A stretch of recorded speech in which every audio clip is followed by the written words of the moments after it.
Alright, good morning folks, it's Nick Mobauer here, and we got ourselves a nice little bluegill.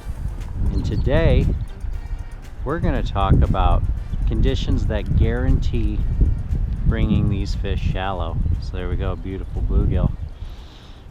What we have to deal with today is gray skies, really dark cloud cover, and we have dingy water. I'd say the clarity is about 1.5 foot out here, foot and a half between that area. And what we're going to do is we're going to fish a slip bobber at about 1.5 foot or less to suspend that in the water column. We have a little jig head on there and a worm. Since we got pretty stained water, we have a little jig head on there with a little bit of white, and that's just to help those fish find that worm. Just a little bit of added visual appeal to that worm. And what we're going to do is we're going to cast it out there and we're going to catch some bluegill.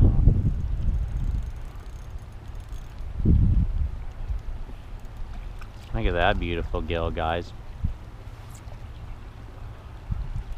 Beautiful bluegill, guys.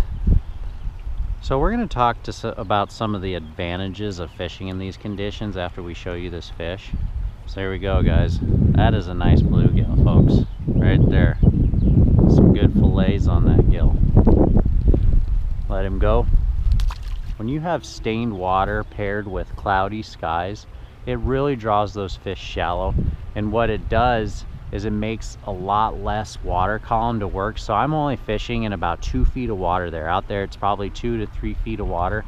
And I have my bobber set at about probably 15 to 18 inches. So I'm just barely suspending that off the bottom. And not having a major water column to work with, it puts fish between here and here instead of here. You only have this amount of space to work with, so we know those fish are somewhere between here and here. So it makes a lot less water to work vertically, and you're only trying to figure out where they are laterally. Fishing low light and stained water can really up your bite percentage just because those fish don't study that bait as much in that dirty water, and they're just a lot easier to find in that shallow water column. So it's a very effective way to find shallow panfish. Just when you're working shallow water, you can really find them a lot faster and spend more time catching instead of just looking for them. All right, folks, one of the first things you're going to want to do when you get to a pond is you're going to want to establish depths.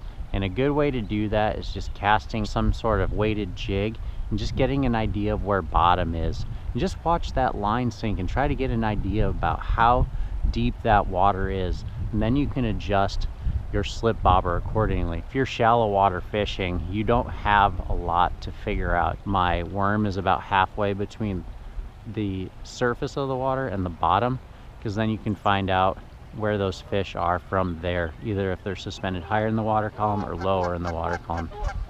And what I'll do after I establish where bottom is, I'll just cast out there and I'll let my bobber just sit there and find out where those fish are.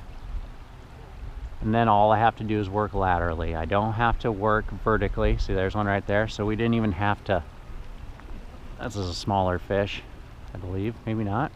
Going on a little run at the end there. Get him unhooked. He interrupted me.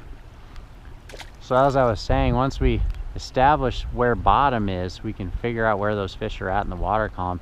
And all we do is we just cast out there.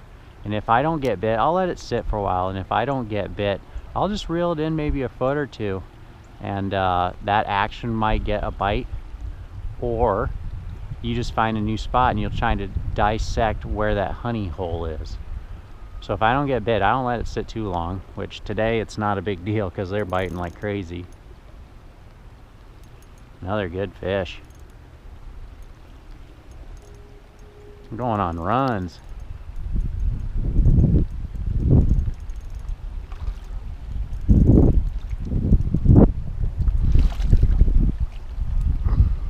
Look at that beautiful gill, guys. Ton of nice gills. Probably an 8-inch bluegill there, folks.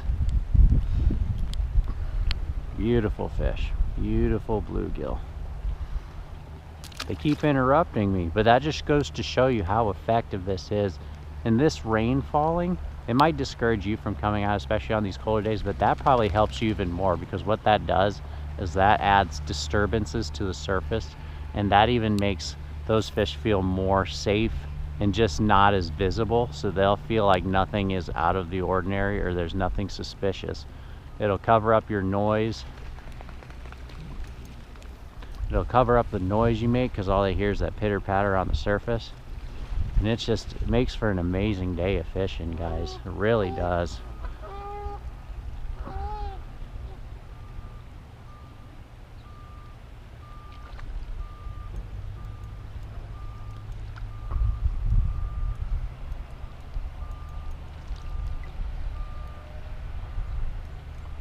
Alright folks, after we get this one reeled in, unhooked, we'll talk about what made this such an effective day bluegill fishing. There's another one, another beautiful gill there, throwing back. We'll take off the GoPro and we'll talk about what happened today and what made today such an easy day of bluegill fishing. Doesn't get any easier than that, guys. Super simple. Just fish those cloudy days paired with stained water.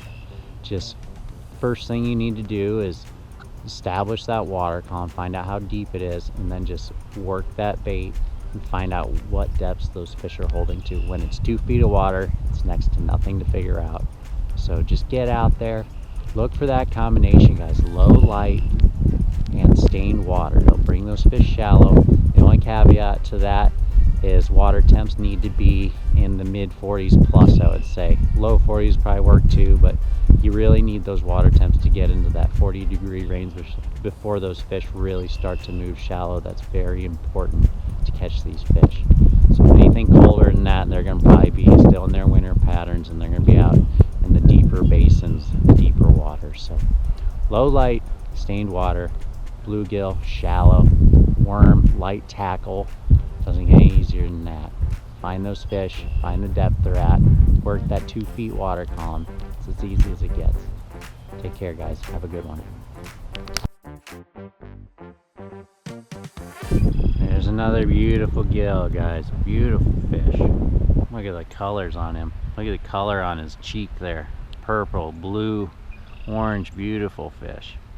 Gotta love it, guys. Gotta love it.